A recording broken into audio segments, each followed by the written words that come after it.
Merci d'être là ce soir. Vous avez été choisi après un tamis pour recevoir cette distinction. À la maison, quand vous êtes né, on parle d'éducation. Après, on parlera d'instruction. Et l'éducation et l'instruction finissent théoriquement au sortir de la scolarité. On va dire 18 ans. Peut-être plus pour d'autres. Peut-être moins aussi pour ceux qui ont 16 ans, 17 ans, qui ont évolué. D'accord. Mais on doit comprendre que quand on dépasse ça, on rentre dans le développement personnel. Parce que les parents finissent. Si vous vous rendez bien compte, l'éducation est finie à l'âge de 7 ans. On a tout dit. Le reste, ce n'est que des recadrages. Le reste, ce n'est que des répétitions. Depuis que l'enfant est né, on a dit beaucoup de choses. L'enfant a intégré beaucoup de choses. Parce qu'il y a des enfants qui sont atypiques, qui font de la résistance à l'autorité. Et ça complique son éducation. Et lui-même se met en danger parce qu'il ne sera bon ni pour lui-même, ni pour la société. Et c'est là aussi où on dira que il est paria, c'est quelqu'un, il est en dehors de la citoyenneté. D'accord? Être citoyen aussi, c'est respecter les lois de la République. D'accord? C'est vrai, même si vous n'êtes pas d'accord avec quelque chose, avec une loi ou autre, c'est d'aller vers, de montrer que, voilà, nous ne sommes pas d'accord et cela se passe dans le comportement. Comment le dire? On ne se met pas à casser tout, non. Mais il y a des voies et moyens pour vous écouter. D'accord? Être citoyen aussi, c'est de proposer des choses pour l'avancement de son pays. C'est de faire en sorte que son quartier soit peut-être propre. S'il y a quelque chose qui ne va pas, que nous puissions agir. Essayez de voir avec les... Si vous êtes d'un certain âge, vous pouvez dire, ok, moi je suis déjà d'un certain âge. J'ai des moyens, je peux aider les autres, les enfants en l'occurrence, soit pour s'épanouir en créant des jeux, ou autres, pour d'autres qui créent des clubs de football, tout ça, ou alors de faire des activités pour les enfants. On peut dire aussi que qu'est-ce que je peux encore faire pour mon pays? C'est de voir peut-être que sur la voie, il y a un problème et on n'essaye pas de commenter la route, mais de faire en sorte que les gens puissent passer sans problème. C'est quoi encore la citoyenneté? La citoyenneté, c'est aussi de faire en sorte que toutes les personnes qui sont dans le pays, de par vos idées. Parce que vous savez, le bon Dieu dans sa magnificence a fini quand il a créé la femme, qui est la dernière créature. Et donc, nous devons nous faire un bon pour nous-mêmes, pour les femmes qui sont là. Nous sommes la perfection de Dieu. Parce que quand il a fini, il dit, ah, j'ai fini.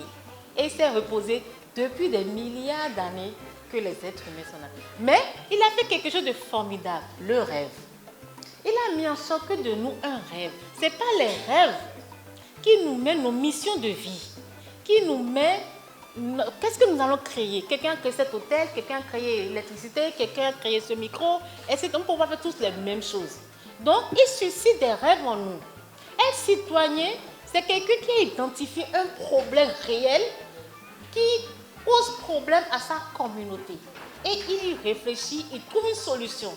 Et c'est en cela que quelqu'un va créer un pont parce qu'il s'est dit qu'on ne peut pas aller sur l'autre rive, il y a un problème, je vais créer un pont. Ou mille et une choses. Vous voyez? Donc actuellement, nous sommes dans l'intelligence artificielle. Le monde va très vite maintenant. C'est vrai, à force de créer des fois, il y a de mauvaises choses aussi qui sont créées. Mais on ne va pas faire en sorte que les mauvaises choses soient publicitées. On fera en sorte que les bonnes choses soient vraiment mises en avant. Et donc, les enfants, comme j'aime à le dire, c'est le nouveau mot, ils ont du potentiel. Et là, c'est aux parents de jouer leur partition. Actuellement, il y a un problème qui se pose. Nous sommes tous des adultes, mais ça pose problème. Et ça va nous tomber tous sur le visage dans quelques années parce que j'y réfléchis beaucoup. Le divorce. Il y a trop de divorces, trop de problèmes dans les couples. Pourquoi c'est ainsi? Trop d'enfants seuls, et c'est un problème. À quel moment on va lui parler de ça? À quel moment on va lui parler d'être correct? Qui va le faire? Quand tout le monde part, tôt le matin, revient le soir. Donc les enfants évoluent, on les voit, on les nourrit, on les met dans les grandes écoles, c'est vrai, mais l'éducation, le comportement. À quel moment on sait que l'enfant se comporte mal? Le parent ne peut pas voir. Quand il vient le soir, tout le monde est fatigué. Il ne sait pas en tant qu'il a mal parlé à quelqu'un, il n'a pas fait correctement ses devoirs. Un jour, je me suis rendu compte qu'il y a un monsieur, quand l'enfant a redoublé, qui s'est rendu compte que l'enfant ne travaille pas. Mais il a tout dans une grande école, il payait et tout. Vous voyez, c'est après que les parents conçoivent cela. Les nouveaux enfants, êtres humains béninois qui vont venir, seront peut-être mal éduqués. C'est nous, dans nos vieillesses, que c'est eux qui vont prendre la relève. Ils vont prendre de mauvaises décisions et ça va nous tomber. On ne peut plus rien, puisque nous sommes bien fatigués. Voilà. Donc, il y a beaucoup d'enfants qui sont seuls, qui ne connaissent peut-être pas leurs parents, leur papa, etc. Ça fait que les enfants ne se connaissent même pas entre eux. Il y a un problème. Il y a un véritable problème. La citoyenneté, c'est ça aussi. Qui sont vos enfants? Qu'est-ce que vous faites pour que vos enfants soient de bons citoyens? Déjà pour vous-même, parce que si vous les éduquez mal, c'est vous les premières victimes, comme par hasard. D'accord? C'est vous les premiers. Après, maintenant, la société maintenant subit les contre-coups. Et quand la société subit les contre-coups, c'est là maintenant, comme il est dans la rue, tout peut arriver. On peut le taper, tuer, tout ça là. Et c'est vous avez mal. Donc être citoyen, c'est pas seulement dire j'aime mon pays, non. C'est dans nos comportements au quotidien. Quand vous voyez votre enfant, en voyant son comportement, vous saurez que cet enfant-là créera des problèmes à sa femme ou à son mari. C'est la responsabilité des parents d'attirer son attention. Hier, comme par hasard, j'étais quelque part où j'ai dit que c'est au papa d'éduquer les filles et aux filles d'éduquer les garçons. Pourquoi? La femme sait ce qu'elle n'aime pas chez son mari. Elle pourra dire à son garçon, les femmes n'aiment pas tant. La maman, le papa sait ce qu'il aime ou n'aime pas chez sa femme. Il va dire à sa fille, voilà comment il faut te comporter. Vous voyez bien que votre garçon, il est violent à la maison, vous ne dites rien. Il va faire la même chose à sa femme après, vous ne serez pas étonné. Ou vous voyez que votre fille, elle est incorrecte, elle parle arrogamment. C'est vrai, lors du mariage, on va rire, on va manger, on va peut-être sortir beaucoup d'argent pour faire une festivité. Ça serait un problème parce qu'elle sera arrogante envers son mari. Et vous serez étonné. Non, vous ne devez pas être étonné. Vous le savez très bien. Et je dis, est-ce que ce n'est pas la faute aux parents en fait si le foyer de son enfant a problème? À la limite, il faut qu'il dise à son enfant, ça, tel que tu es là, tu risques d'avoir des problèmes chez ton mari. Ton mari venant te déposer chez moi, on fait comment? Ça ne va pas dans un mariage, ça, ce comportement-là. Une fille qui dort jusqu'à 11 heures, personne ne dit, on ne dit rien à la maison, il y a un problème. D'accord? Un garçon qui tout le temps tape ses soeurs, etc., on dit rien, on rigole. Ou fait ce qu'il veut, non? C'est la maison parentale. Le premier lieu où on fait le stage sans problème, c'est famille. Le stage de la société, hein? Pas d'entreprise et services. Je veux dire société et pays. C'est la famille.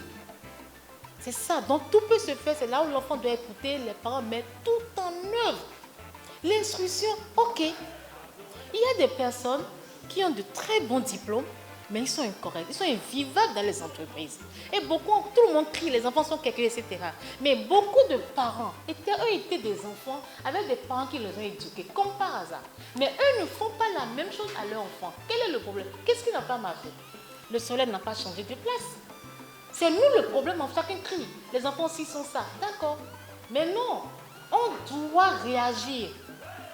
Avant, je vais vous donner une anecdote. Ma fille, quand elle était plus jeune, elle avait fait des bêtises et tout. La maîtresse m'en a parlé quand je suis arrivée. Elle dit, mais tu n'as rien dit, tu n'as rien fait. Ah non, que les parents n'aiment pas. Elle dit, comment? Moi, je suis au bureau. Je la prends à 17h30, 18h. Des fois, si je suis occupée. Je n'ai pas vu ça. Toi qui as vu, si je la tape maintenant, ça, je ne comprenais même pas. Donc, tu as laissé ça comme ça. Je t'ai confié mon enfant. Je t'ai donné une partie de ma responsabilité. Je t'avais de tuer mon enfant, c'est vrai. Mais tu as une partie de la responsabilité. Parce que si tu ne sais pas faire, si tu ne le l'éduques pas, tu ne sais pas qui sera, c'est ton père docteur, etc. Et si tu es malade, tu peux transiter par elle pour ta santé. Mais si tu l'as mal éduqué, ça veut dire que même ton ennemi éduque l'enfant de vos ennemis. Vous ne connaissez pas demain. Demain, c'est Dieu qui décide. Les positions, vous ne pouvez sur votre lit de malade. C'est l'enfant de votre voisin, qui peut être le docteur en chef de l'établissement. Ou bien, c'est lui qui peut être le professeur de votre enfant. Ou alors, il est l'avocat, il est l'huissier, il est quoi que ce soit. Ensemble, vous êtes ça, ne me regarde pas, mais non. Il faut arriver à ce que nous parlons. Personne ne vit en autarcie. Vous comprenez? C'est ça le problème. Vous voyez comment je vois, en tout cas moi je ne m'étais jamais. j'en parle. Vous voyez, pour attirer l'attention des parents. Et donc, des fois, vous allez même... On m'a raconté qu'il y a des sœurs qui ne se parlent pas aujourd'hui. Pourquoi? Il y a une sœur qui a envoyé ses enfants chez sa grande sœur pour les vacances. L'enfant de l'autre qui a envoyé ses enfants là-bas se sont mal comportés. Et la tante a réagi. La sœur dit, pourquoi tu as tapé mes enfants? C'était tout. Jusqu'à présent, ils ne se parlent pas.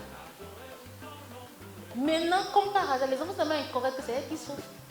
Il y a des problèmes actuellement avec ces enfants. Vous voyez, il y a des enfants, et souvent, quand je fais de l'éveil du potentiel, beaucoup m'appellent pour parler à des enfants difficiles, on va dire, comment on appelle, je ne vais pas dire en désaccord avec leurs parents, mais c'est trop fort. Même mes enfants, bon, je n'ai qu'une fille, j'ai les enfants des frères et tout avec qui j'appelle tout le monde mes enfants. C'est aussi compliqué, mais on leur parle. Donc, j'ai dit souvent aux parents, quand c'est compliqué, ne gardez pas ça pour vous. Sortez, parlez-en à d'autres personnes pour que d'autres personnes puissent réagir. Il y a d'autres qui se taisent, je ne sais pas si c'est par honte ou quoi, non. Si ça ne va pas, vous êtes les premiers à en partir. Vous serez les premiers à en souffrir. Il vaut mieux, moi j'appelle les enfants assurance vie. Il vaut mieux, au mieux des cas, que les enfants se prennent en charge. Au moins vous avez votre retraite pour vous-même, seul. D'accord? Au mieux des cas. Parce que si vous ne résolvez pas ça maintenant, vous allez utiliser votre pension pour les élèves, pour encore les accompagner en âge adulte. Accompagner encore leurs femmes et leurs enfants comme par hasard. Donc, la retraite qui est pour vous, qui doit vous soutenir et tout, vous êtes obligé de courir après votre retraite. Il y a des enfants qui attendent la retraite de leurs parents. La citoyenneté, c'est bien large. Il faudrait que nous comprenions que, en tant qu'adulte, c'est l'adulte qui transmet l'amour à l'enfant, c'est l'adulte qui transmet l'éducation et l'instruction. Donc, si nous pensons que ça ne me regarde pas, ben, ça va vous tomber dessus à un moment donné. Si un enfant est mal éduqué, il aura de gros postes et il va prendre de mauvaises décisions, de mauvais comportements et on va crier. Non, c'est depuis la maison.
Nous allons poursuivre sur la même lancée et poser un acte symbolique.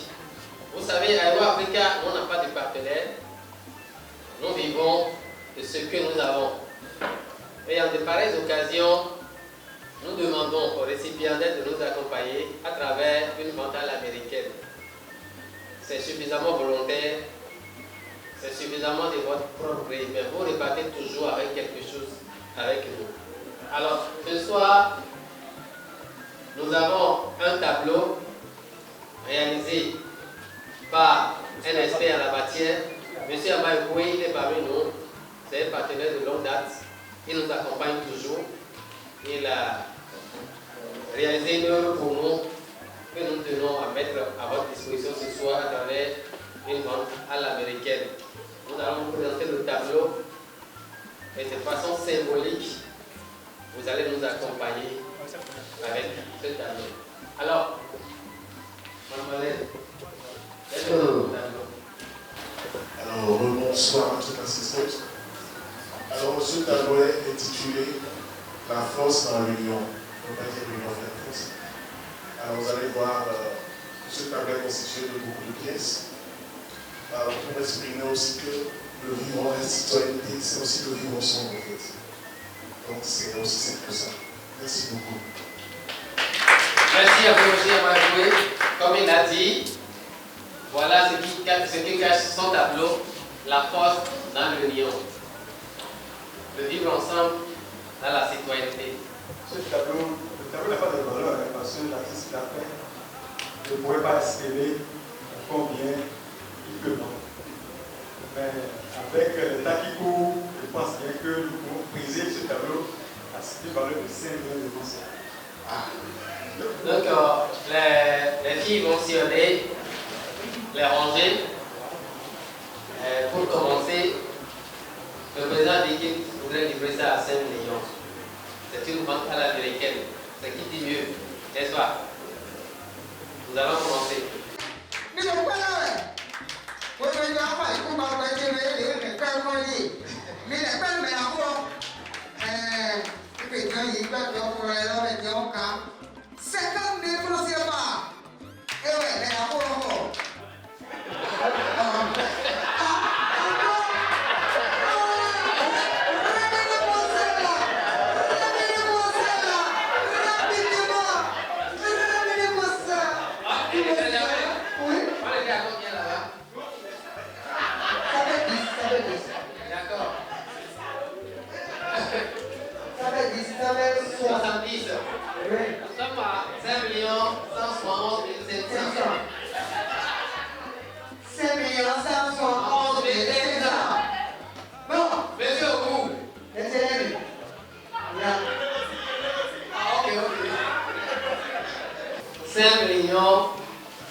Merci, M. Couillon.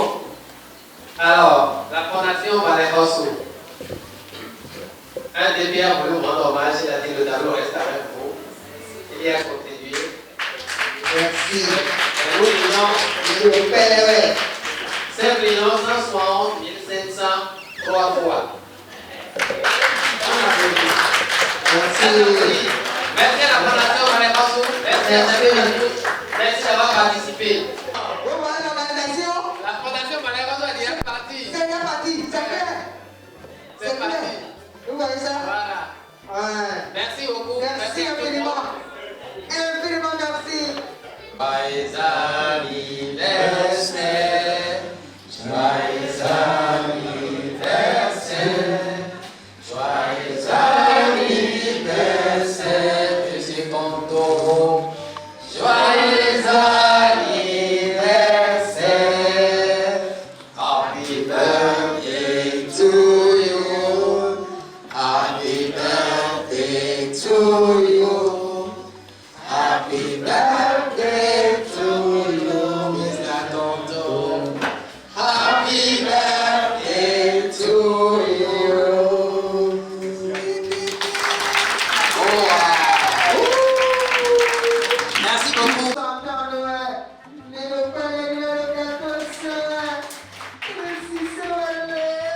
Je voudrais inviter le président Conto à venir me donner quelques explications par rapport au contenu du message de nos parchemins. Nous sommes dans une période très sensible que la veille des élections de 2026, et nous avons besoin que la paix et la cohésion sociale règnent dans notre pays. C'est pour cela que nous avons choisi juste la couleur blanche pour attribuer à chacun des récipiendaires afin de vous demander de maintenir le cap et de toujours servir de modèle partout où vous êtes. Le message essentiel que nous déposons sur le certificat est ceci.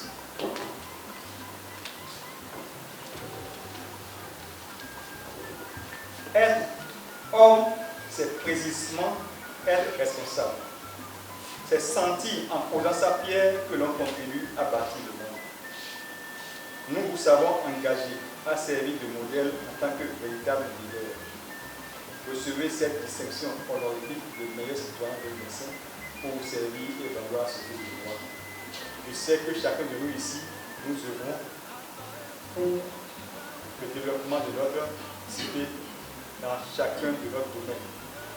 Et que nous ne nous lassions jamais à toujours évoluer dans ce que nous faisons. Parce que nous sommes des ambassadeurs. Et vous savez, être ambassadeur, ce n'est pas facile. Nous devons véhiculer bon comportement. Et en dehors de ce certificat, nous avons une attestation qui suit. Et c'est signé par le président du groupe EWA Africa. Je suis signé Tibus Conto, agissant en qualité du président de la Réunion des journalistes spécialisés de questions institutionnelles et gouvernementales, atteste que le ou la nommée a été distinguée en qualité de meilleur citoyen. Dans son quotidien, elle a toujours fait preuve d'une bonne conduite et d'une bonne probité qui font de lui une personne qui œuvre pour le développement de son environnement. Plusieurs personnes lui reconnaissent son intégrité sans faille. En outre, je recommande que le récipiendaire distingué ait pour devoir désormais de servir de modèle partout où il sera. Il a le mérite, en tant que meilleur citoyen, de toujours servir d'exemple à la population et doit inculquer cette notion d'acceptation de l'autre. Il priorisera l'écoute et doit régler les divergences entre les individus de façon pacifique. Initier des projets porteurs rémunérateurs de profit économique pour permettre à toute la population oisive de s'émanciper. Par ailleurs, les distinctions que vous recevez sont des titres honorifiques et pleins de sens.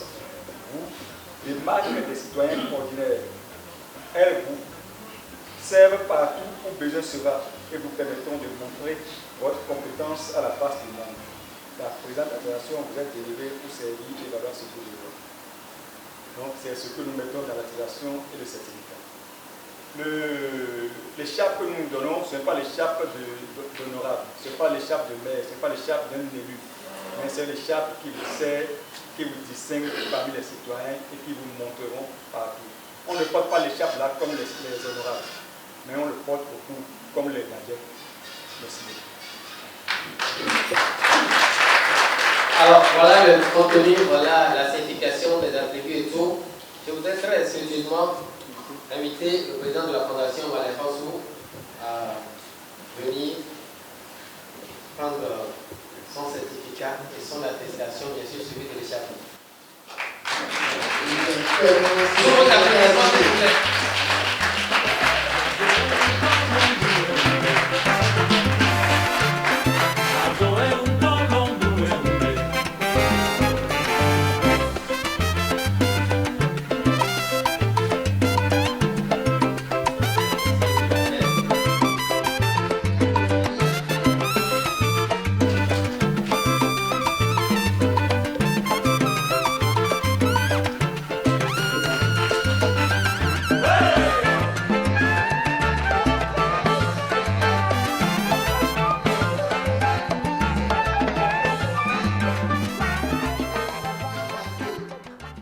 Ça fait plusieurs années que j'ai décidé personnellement de lutter pour la paix. J'ai refusé de ne plus aller à l'Assemblée nationale. J'étais là-bas en 2007, 2011. Ce que j'ai vécu là-bas, c'est horrible. C'est horrible parce que tu es obligé de faire ce que tu n'as pas le vouloir. Ce que ton premier responsable dit de faire, c'est ça que tu vas faire. Les députés ne sont pas libres. En 2011, j'ai failli quitter l'Assemblée parce que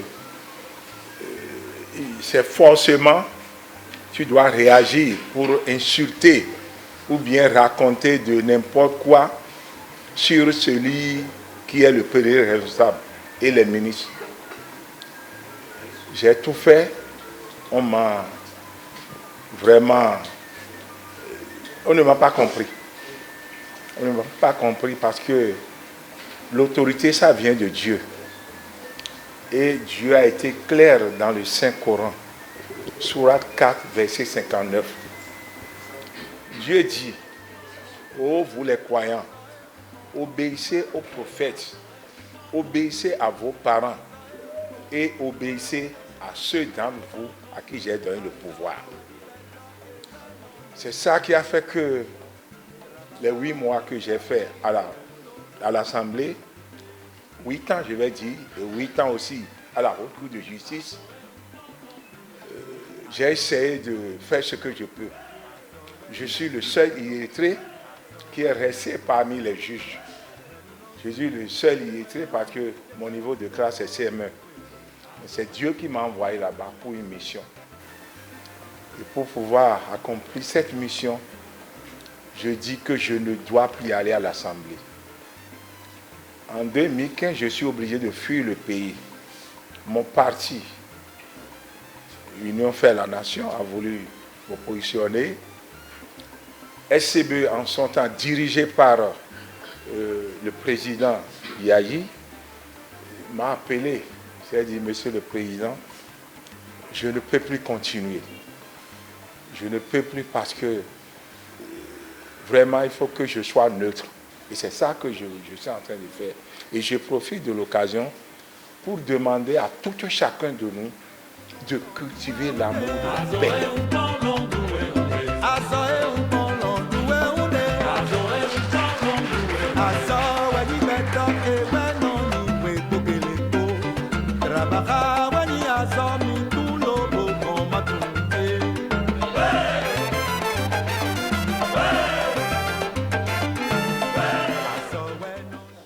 Qui parle de citoyenneté parle d'abord de droit et de devoir. On ne peut pas parler de citoyenneté sans connaître ses droits et ses devoirs. Il faut d'abord exercer ses devoirs et réclamer ses droits. Et celui qui le fait entraîne son entourage. Celui qui le fait entraîne son entourage à respecter son prochain. Et en respectant son prochain, son pays, et au finish, tout le monde a la paix, comme veut bien la EOAF Africa qui m'a choisi. Je vous remercie beaucoup.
devons remercier les sages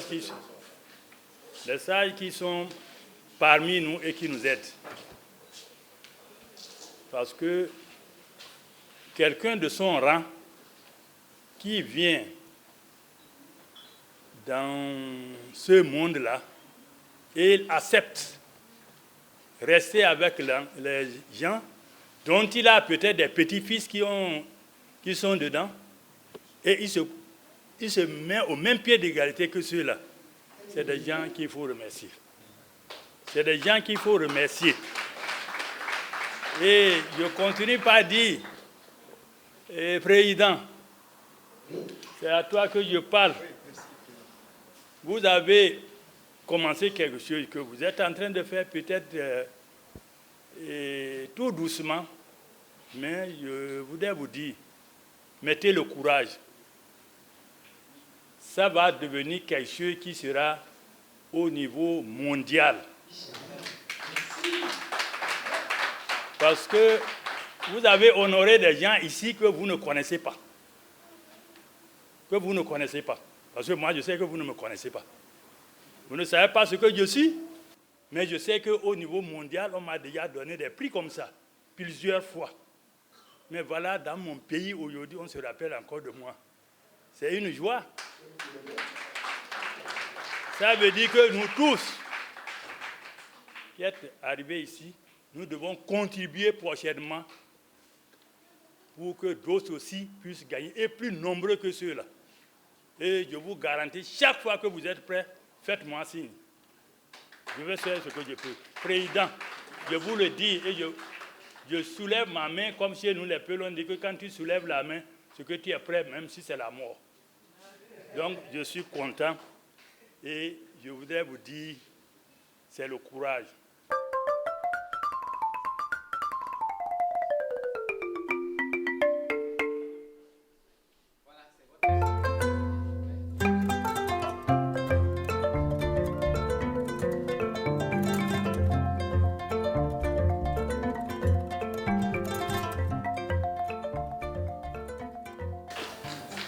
Bonsoir à toute la salle. Et nous remercions le groupe EWA Africa pour tout ce qu'ils accomplissent pour la population béninoise. Je pense qu'ils sont à encourager parce que de telles initiatives, ça ne vient pas de tout le monde. Donc nous allons continuer à être à leur côté. Également pour les choses pour lesquelles ils nous ont identifiés pour ce prix, nous allons persévérer. Comme l'a dit les doyens, les papas, c'est la persévérance. Et le président Anoufé, que je connais très bien, son fils qui a un ami qui est le maire de Gogounou, voilà. Et l'honorable Malekhossou, c'est un papa à moi, donc c'est mes papas, voilà, et je pense qu'ils sont des exemples à suivre. Et pour cela, nous exhortons également le bureau exécutif de EWA Group, EWA Africa, j'allais dire, de continuer également dans le sens qu'ils sont déjà. Je vous remercie.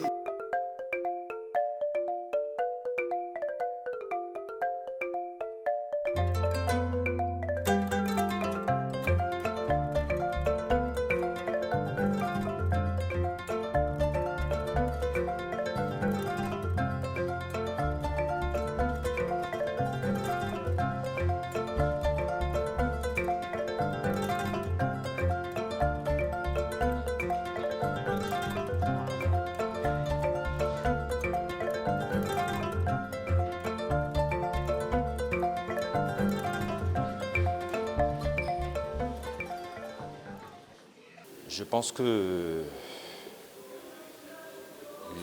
les activités qui ont fait qu'ils m'ont identifié surtout, ces activités sociales, à travers la structure dont je suis le représentant, qui s'appelle Idéal Récréatech. La présidente qui est dans l'Occident le professeur Nelson Ivan, qui est le président mondial de ce groupe-là, qu'on appelle Idéal Récréatec. Donc, nous avons mené plusieurs actions sociales dans le pays. J'apprécie beaucoup l'effort que le groupe EWA Africa est en train de mener. Je pense que ça nous permettra, nous, de vraiment sensibiliser toute la population pour que la paix règne. Parce qu'aujourd'hui, on ne peut rien faire sans la paix, sans la cohésion sociale. Et tout ce que nous faisons, les activités génératrices des revenus que nous menons, nous permettent d'éviter les violences, les extrémismes violents, parce que sans ça, on ne peut rien faire. Aujourd'hui, moi, je suis le coordonnateur d'une coopérative dénommée UPTA, Union des producteurs transformateurs d'arachide de la Takora, dirigée par les femmes. Et cette coopérative permet à ce que les femmes puissent évoluer. Chaque femme bénéficie d'un appui, elle travaille, elle transforme l'arachide, elle vend et elle gagne de l'argent. Et tout ça là, ça permet à ce qu'on évite toutes les violences qu'on voit qui se passent chez nous, surtout au nord Bénin. Merci beaucoup. Je suis très honorée de recevoir cette distinction ce soir. Je voudrais quand même remercier mes collaborateurs de la mairie des jeunes de Nati Tengou pour leur dynamisme et les efforts qu'ils font tous les jours pour qu'on atteigne nos objectifs. Et je voudrais également remercier l'ONG EWA Africa pour cette noble initiative qui nous galvanise et nous permet de travailler davantage pour le développement de notre pays. Oui, vraiment, moi, je dis que je suis très fier parce que je n'ai jamais imaginé que quelqu'un observait ce que je suis en train de faire, surtout dans mon pays. Si je le dis, c'est parce qu'il y a eu des trophées de l'extérieur sur ce que je fais au Bénin. C'est pour la deuxième fois, que je reçois des trophées au niveau du Bénin. Donc, moi, sincèrement, je suis très content de ceux qui ont organisé cette séance-là et qui ont pu quand même suivre tout ce que les gens font et surtout ceux qui se démerdent dans le pays pour qu'il y ait la paix. Parce que c'est la paix que nous voulons. Et c'est pour cela que nuit et jour, nous courons de gauche à droite pour pouvoir aider les gens à s'entendre et à faire, s'il y a des conflits, parce que si je dis je suis le président des éleveurs, vous savez, conflit entre agriculteurs et éleveurs. Bon, nous essayons de tout faire pour qu'il y ait des règlements à l'amiable. Donc, c'est pour dire que nous avons du travail et nous faisons ce que nous pouvons faire pour que les gens puissent s'entendre, parce que l'éleveur et l'agriculteur doivent rester ensemble. C'est comme la dent et la langue dans la bouche. Parce que vous connaissez vous-même, la terre n'augmente pas, la population augmente, les superficies augmentent, les animaux augmentent. Donc il y a problème. Donc c'est pour cela que je dis, ceux qui ont suivi tout ce que nous sommes en train de faire dans ce pays, et ils ont pensé il faut qu'ils viennent et nous remercier de ce qu'on fait. Vraiment, moi, je ne peux que les remercier. Et ce n'est pas moi qui va les remercier, c'est peut-être Dieu qui va les remercier, parce que ce qu'ils ont fait, c'est seul Dieu qui peut les remercier. Nous, on ne peut pas les remercier. Et je profite aussi pour dire, vous, les journalistes qui êtes là, ça, je le dis toujours, mais les gens pensent que je le fais pour un plaisir. Moi, je remercie les journalistes. Parce que tout ce qu'on fait ici, c'est grâce à vous que c'est compris au niveau intérieur du pays, au niveau de notre continent et hors de notre continent. Donc, le travail que vous faites là, c'est un travail très dur. Parce qu'avec ça, vous pouvez même dire quelque chose et ça va vous conduire loin. Mais toujours, vous êtes armé de courage. Et c'est pour cela que je dis, chaque fois que je vous retrouve, je suis fier, quoi. Je parle avec des gens et je suis très fier. Parce que je sais tout ce que je dis là. Ça, ça avance et ça va être compris au niveau mondial. Donc, le travail que vous faites, personne ne peut vous payer. Soyez seulement courageux et Dieu va vous remercier. Voilà ce que je peux dire. Pour ceux qui ont organisé, moi, je ne sais pas comment les remercier, hein, parce que je ne savais pas qui me connaissait. C'est ici que j'ai su qu'il y a des gens qui sont en train de suivre de ce que je fais dans le pays. Bon, merci à tous ceux qui ont contribué à la réussite de l'événement. Sentiment de joie, de reconnaissance et puis de motivation pour ce que nous faisons. Je pense que les partenaires ou les amis du groupe EIA nous ont identifiés, ils ont vu ce que nous faisons par rapport à la réduction des accidents sur la route. Et vous avez vu, ils l'ont rappelé également dans la salle. Ça nous motive à continuer davantage, à pouvoir sensibiliser, à participer à la réduction des accidents. Je voudrais dédier ce parchemin que nous avons reçu à tous les victimes des accidents de la route.